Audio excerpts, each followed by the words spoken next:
God bless and welcome to the Bible reading in chronological order. Today we are going to be going through the book of Job again, and we're going to be looking specifically at chapters 14, 15, and 16.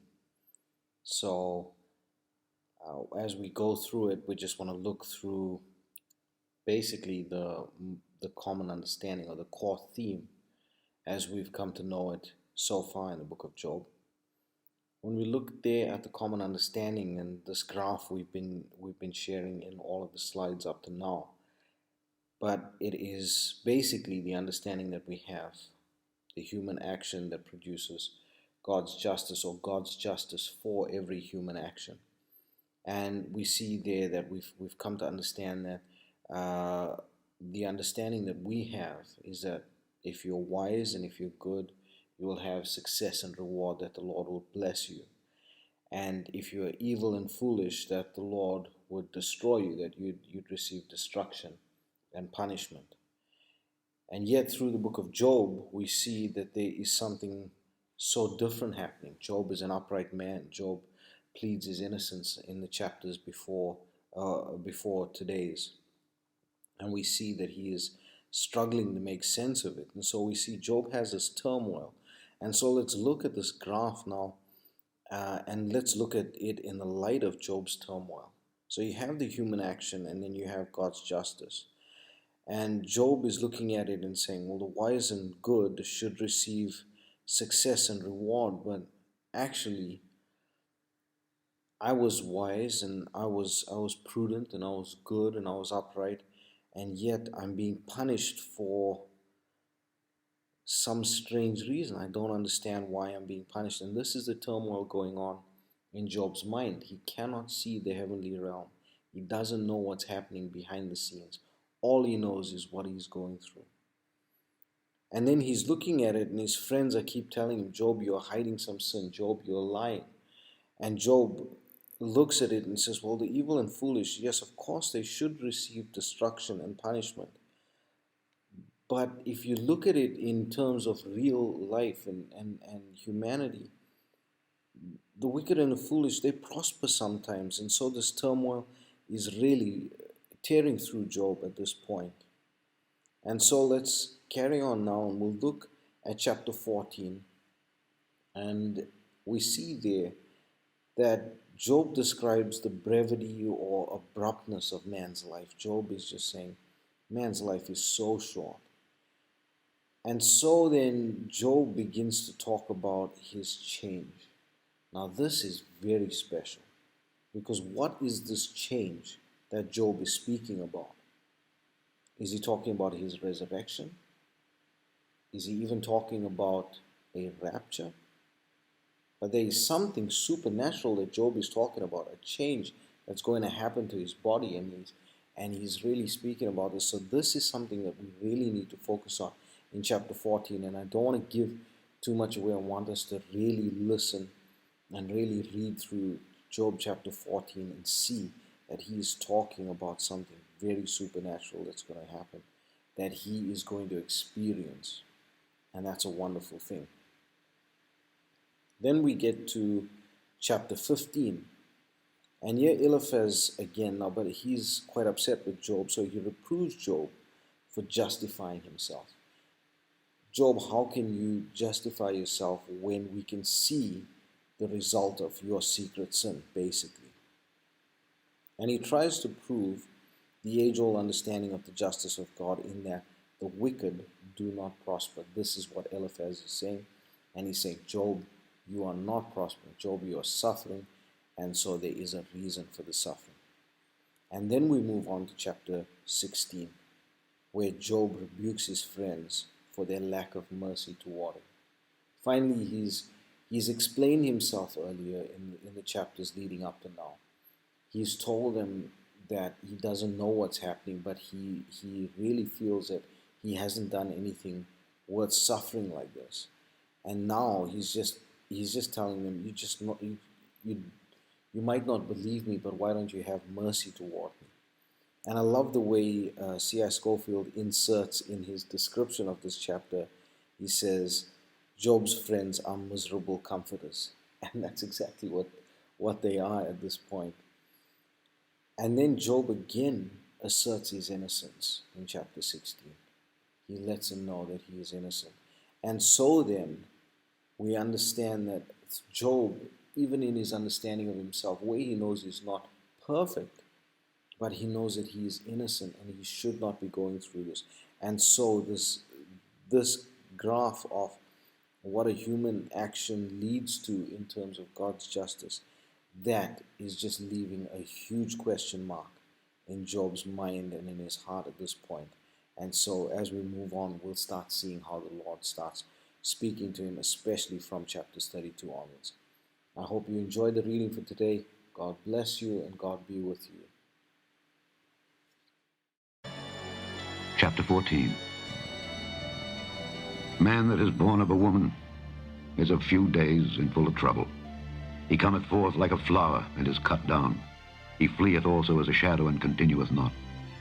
And dost thou open thine eyes upon such an one, and bringest me into judgment with thee? Who can bring a clean thing out of an unclean? Not one.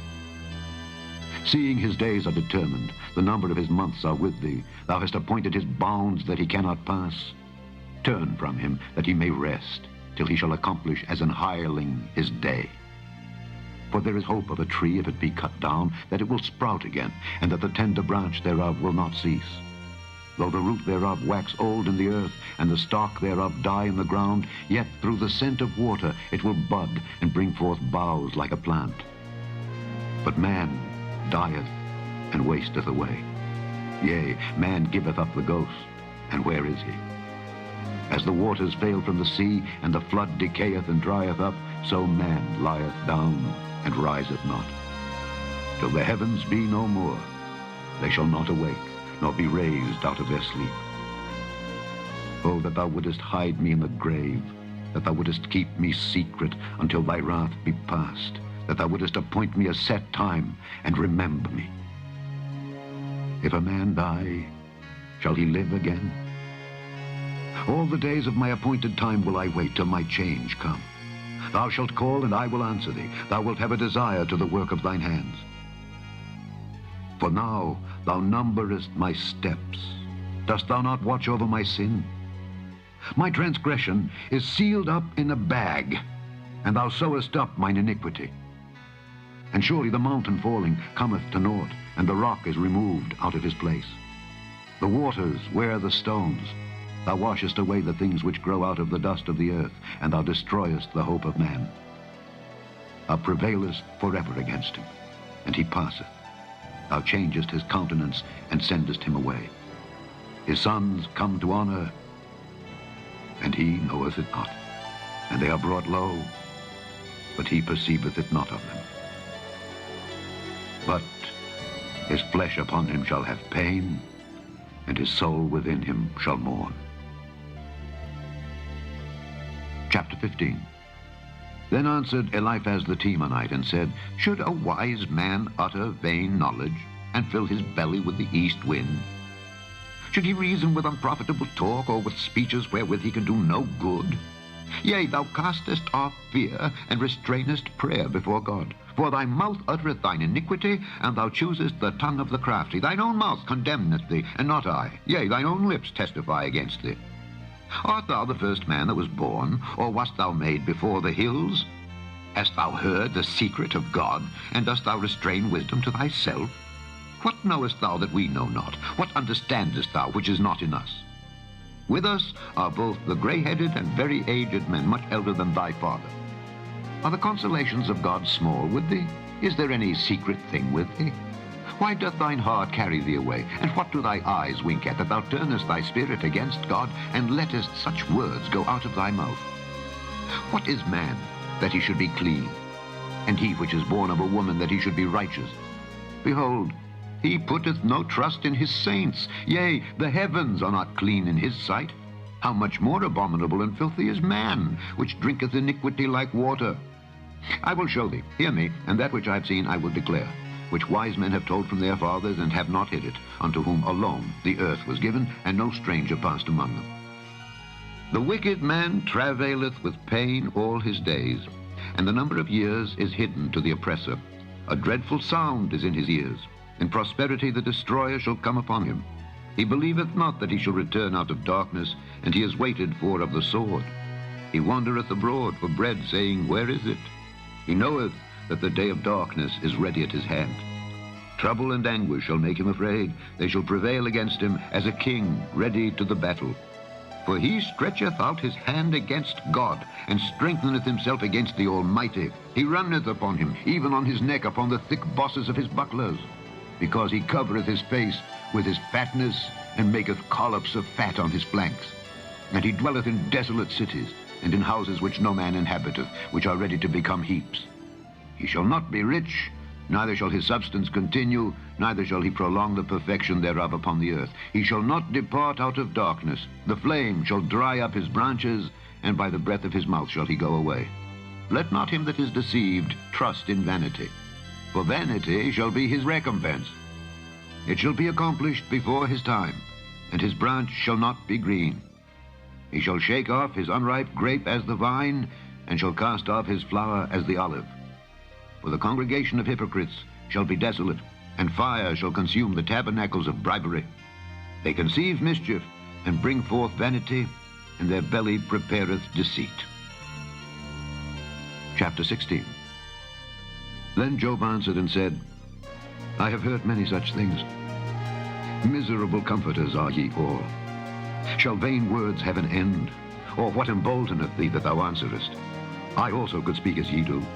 If your soul were in my soul's stead, I could heap up words against you, and shake mine head at you. But I would strengthen you with my mouth, and the moving of my lips should assuage your grief. Though I speak, my grief is not assuaged, and though I forbear, what am I eased? But now he hath made me weary. Thou hast made desolate all my company, and thou hast filled me with wrinkles, which is a witness against me. And my leanness rising up in me beareth witness to my face. He teareth me in his wrath, who hateth me. He gnasheth upon me with his teeth. Mine enemy sharpeneth his eyes upon me. They have gaped upon me with their mouth. They have smitten me upon the cheek reproachfully. They have gathered themselves together against me. God hath delivered me to the ungodly, and turned me over into the hands of the wicked. I was at ease, but he hath broken me asunder. He hath also taken me by my neck, and shaken me to pieces, and set me up for his mark. His archers compass me round about. He cleaveth my reins asunder, and doth not spare. He poureth out my gall upon the ground. He breaketh me with breach upon breach. He runneth upon me like a giant. I have sewed sackcloth upon my skin, and defiled my horn in the dust. My face is foul with weeping, and on my eyelids is the shadow of death. Not for any injustice in mine hands. Also my prayer is pure. O earth, cover not thou my blood, and let my cry have no place. Also now, behold, my witness is in heaven, and my record is on high. My friends scorn me, but mine eye poureth out tears unto God. Oh, that one might plead for a man with God, as a man pleadeth for his neighbor. When a few years are come, then I shall go the way whence I shall not return.